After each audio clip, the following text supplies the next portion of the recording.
दोस्तों, आखिर छत्तीसगढ़ के अंदर अनियमित कर्मचारियों की तरफ से अनुबंध प्रथा को समाप्त करने की मांग क्यों किया जा रहा है, अनुबंध प्रथा का भारी विरोध क्यों किया जा रहा है और इस अनुबंध प्रथा से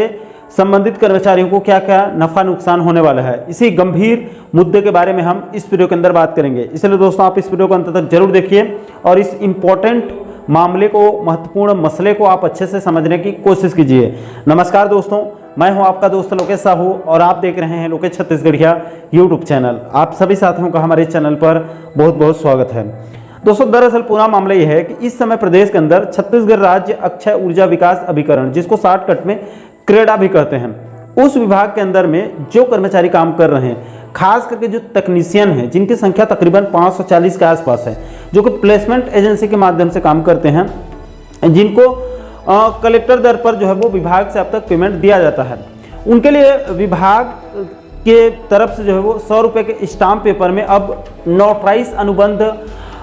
यानी कि कॉन्ट्रैक्ट कराया जा रहा है। और इस मुद्दे पर छत्तीसगढ़ संयुक्त अनियमित कर्मचारी महासंघ के प्रदेश सचिव भूपेंद्र साहू जी से जब मेरी बात हुई तो उन्होंने बताया, साफ साफ बताया कि इस अनुबंध को क्रेडा के कर्मचारियों से जबरदस्ती दबाव डालकर अनुबंध कराया जा रहा है। उनको नौकरी से निकालने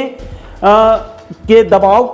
को लेकर, उनको नौकरी से निकालने के लिए डर दिखाकर कॉन्ट्रैक्ट पेपर में अनुबंध कराया जा रहा है, इसलिए इसका अब भारी विरोध भी किया जा रहा है। इसको लेकर छत्तीसगढ़ संयुक्त अनियमित कर्मचारी महासंघ ने इस गंभीर मुद्दे को संज्ञान में लेकर परसों 26 जून को वित्त मंत्री ओपी चौधरी जी को पत्र लिखकर इस अनुबंध प्रथा को समाप्त करने की मांग रखी गई थी और उनको इस मुद्दे पर शिकायत भी किया गया था। दोस्तों, यहाँ पर आपकी जानकारी के लिए ये भी बता दूं कि छत्तीसगढ़ राज्य अक्षय ऊर्जा विकास अभिकरण यानी कि क्रेडा की तरफ से 18 जून को आदेश जारी करके कर्मचारियों के नई अनुबंध के संबंध में दिशा निर्देश जारी किया गया था। दोस्तों, इस संबंध में क्रेडा के कर्मचारी, खास करके तकनीशियन, जिस अनुबंध का विरोध कर रहे हैं उस नोटराइज अनुबंध पेपर को भी आप देख सकते हैं। इसी 100 रुपये के स्टाम्प पेपर अनुबंध को भराकर कर्मचारियों से कॉन्ट्रैक्ट कराया जा रहा है। दोस्तों, वैसे तो इस अनुबंध पत्र में कुल 19 बिंदुओं पर लंबा चौड़ा नियम बताए गए हैं, जिसको क्रेडा के अनियमित कर्मचारियों को मानना पड़ेगा, वरना उनकी सेवा समाप्त कर दिया जाएगा। दोस्तों, इस अनुबंध पत्र में क्या क्या खास बातें हैं या फिर इस अनुबंध पत्र से क्रेडा के उन टेक्नीशियन कर्मचारियों को क्या क्या नफा नुकसान होगा, उसके कुल 7-8 महत्वपूर्ण पॉइंट है, जिसको आपको संक्षिप्त में बताना चाहूँगा। दोस्तों, इस अनुबंध पत्र यानी कि एजेंसी के साथ कर्मचारी कॉन्ट्रैक्ट किए हैं, उसमें उनको क्या क्या नफा नुकसान होने वाला है, उसे भी आप जरा इत्मीनान से जो है वो अच्छे से समझ लीजिए। दोस्तों, इस अनुबंध से क्रेडा के कर्मचारियों को सबसे पहला और बड़ा नुकसान, किसी भी सूरत में क्रेडा कर्मचारी न तो नियमितीकरण की मांग करेंगे और न ही संविदा की भी मांग नहीं कर सकते हैं। अगर उनके तरफ से इन दोनों डिमांड किया जाता है तो उनकी सेवा समाप्त कर दिया जाएगा। इसके बाद दूसरे नंबर पर, अनुबंध करने के बाद क्रेडा के 540 तकनीशियन इकाई के कर्मचारी अब क्रेडा के कर्मचारी नहीं होंगे, बल्कि विभाग खुद उनको अलग अलग एजेंसी मान रहा है। और इस कॉन्ट्रैक्ट या अनुबंध का ये सबसे आश्चर्य और दुखद बात है, यानी कि इन 540 लोगों को विभाग से किसी प्रकार की कोई सुरक्षा नहीं है। इसके बाद तीसरे नंबर पर, कॉन्ट्रैक्ट के बाद खुद के व्यय से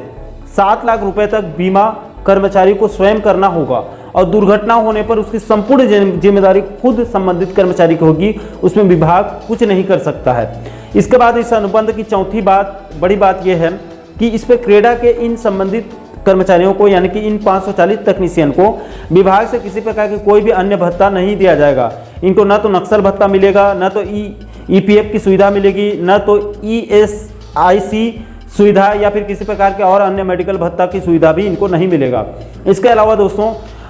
इस अनुबंध की 5वीं घटिया बात यह है कि इसमें उन 540 टेक्नीशियन को सुरक्षा किट की व्यवस्था खुद करनी होगी, उनको उसको भी विभाग देने वाला नहीं है। इसके बाद इस कॉन्ट्रैक्ट में तकनीशियन इकाई को कलेक्टर दर पर मानदेय भुगतान किया जाएगा। इसके अलावा इस अनुबंध में क्रेडा के तकनीशियन को 2200 रुपये की यात्रा भत्ता दिया जाएगा। इसके अलावा दोस्तों, इस अनुबंध पत्र में और भी कई छोटी बड़ी नियम और शर्तें बताई गई है, लेकिन दोस्तों जो मुख्य 6-7 बिंदु थे जिसको मैंने आपको संक्षिप्त में बताया है। कुल मिलाकर दोस्तों, इस अनुबंध पत्र को अगर आप ध्यान से पढ़ेंगे तो आपको एक बात अच्छे से समझ में आ जाएगा कि कहीं ना कहीं क्रेडा विभाग के द्वारा वहां के 540 तकनीशियन कर्मचारियों के ऊपर अनुबंध के नाम पर उनका शोषण करने का काम कर रही है। उनके साथ कहीं ना कहीं प्राइवेट कर्मचारी से भी बदतर व्यवहार किया जा रहा है, जो कि किसी भी परिस्थिति में जायज नहीं है। इसको एक मानवता के हिसाब से भी राज्य सरकार को संज्ञान में लेकर इस पर कोई बड़ा निर्णय लेना चाहिए और क्रेडा के इन 540 टेक्नीशियन के लिए कोई बेहतर नियम बनाकर उनको विभाग में ही एडजस्ट करके उनको सुरक्षित कर देना चाहिए। इसके अलावा दोस्तों आपकी जानकारी के लिए ये भी बता दूं कि क्रेडा के इन 540 टेक्नीशियन के इस गंभीर मुद्दे को संज्ञान में लेकर छत्तीसगढ़ संयुक्त अनियमित कर्मचारी महासंघ की तरफ से कल 28 जून को क्रेडा के मुख्य कार्यपालन अधिकारी यानी कि सीओ को पत्र लिखकर कड़े शब्दों में साफ साफ कहा गया है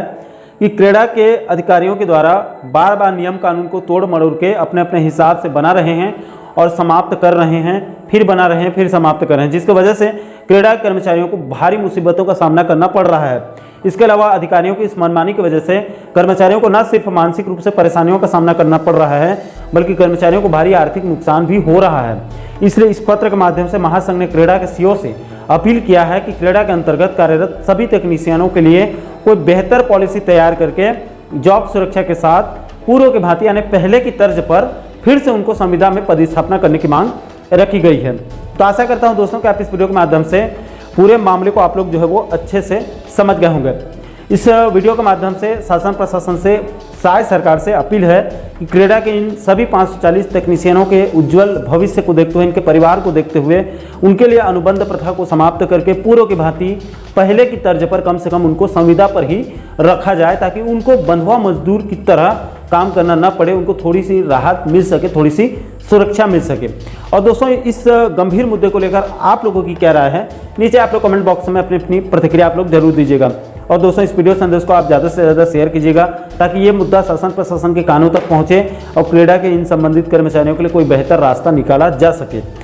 और दोस्तों इस वीडियो के अंदर बताए गए सभी पत्र और आदेश का जो पूरा PDF है उसको हमारे टेलीग्राम चैनल पर अपलोड कर देंगे। आप चाहें तो आप वहां से डाउनलोड करके बारीकी से आप अध्ययन कर सकते हैं। और दोस्तों आप आगे भी प्रदेश के नियमित और अनियमित कर्मचारी साथियों से जुड़ी इसी प्रकार के अन्य महत्वपूर्ण मुद्दों पर वीडियो देखना चाहते हैं तो आप हमारे चैनल को जरूर सब्सक्राइब कर लीजिएगा ताकि आने वाले सभी नए वीडियो का नोटिफिकेशन आप लोगों तक तुरंत पहुंच सके। दोस्तों अभी के लिए फिलहाल इस वीडियो में इतना ही, मुझे दीजिए इजाजत। मैं मिलता हूँ आपसे एक और महत्वपूर्ण मुद्दे के साथ, महत्वपूर्ण टॉपिक के साथ। तब तक के लिए जय हिंद,